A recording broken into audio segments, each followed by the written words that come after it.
Dentre as diversas revoluções árabes que aconteceram no norte da África e no Médio Oriente, as mais preocupantes pela violência foram a Líbia e, neste momento, a Síria. A Síria tem um governo que não tem legitimidade nenhuma, porque é um governo totalmente totalitário, que perdeu, com o fim do marxismo, toda a réstia de alguma legitimidade que tinha, tem um índice de desenvolvimento muito baixo, o que faz com que as populações se encontrem descontentes, tem um índice de corrupção também muito elevado e tem uma economia dominada pela família Assad, ou seja, pela família que governa a Síria há cerca de 30 anos. Portanto, estas são as condições que fizeram despertar na Síria, como nos outros países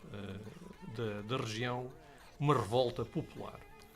Essa revolta, o governo sírio respondeu com uma violência extrema, usando desde a primeira hora as forças armadas contra a própria população,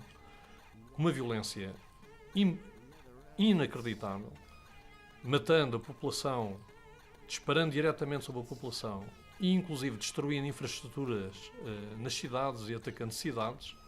o que fez com que a população se revoltasse ainda mais, uma vez que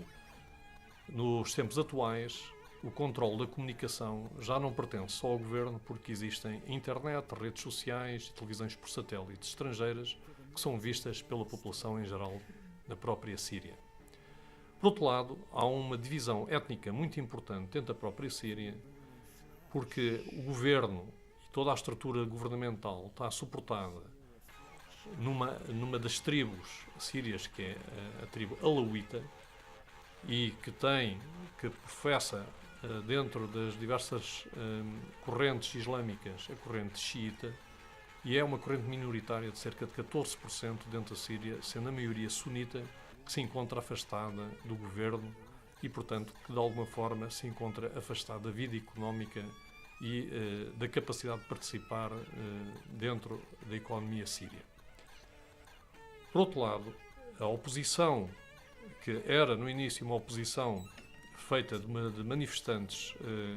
que se reuniram de forma quase que espontânea nas ruas, estas manifestações com a violência crescente foi-se organizando e neste momento é uma oposição armada que utiliza muitos dos desertores do próprio exército, que têm uma base sunita, portanto desertam, os sunitas vão desertando do exército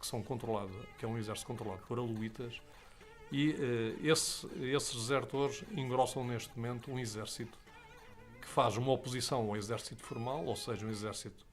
revolucionário e revoltoso de cerca de 10 mil militares. Portanto, neste momento, a Síria está envolta numa guerra civil de uma extrema violência, em que os cálculos mais otimistas dizem que já morreram cerca de 8 mil pessoas e que encontra na comunidade internacional uma paralisia enorme face a um conjunto de indefinições que se manifestam no Conselho de Segurança das Nações Unidas. Os países ocidentais, liderados pelos Estados Unidos, querem passar dentro desse Conselho uma resolução que condena a Síria e que permita alguma intervenção dentro da Síria, mas a Rússia e a China têm bloqueado, vetando essa resolução. A Rússia porque tem interesses no mar Mediterrâneo, uma vez que a única base que ainda tem dentro do Mediterrâneo é na Síria, e a China porque está ligada ao Irão e que tem interesses, portanto, em termos energéticos no petróleo do Irão, e o Irão é um dos principais apoiantes da Síria, uma vez que a minoria alauíta que governa é xiita e o Irão é xiita. Todos estes fatores dentro da Síria fazem-nos acreditar que a solução já não tem retorno, ou seja, não tem uma solução interna e, eventualmente, vai-se dar uma guerra civil prolongada com imensas baixas na população e com a destruição do próprio país.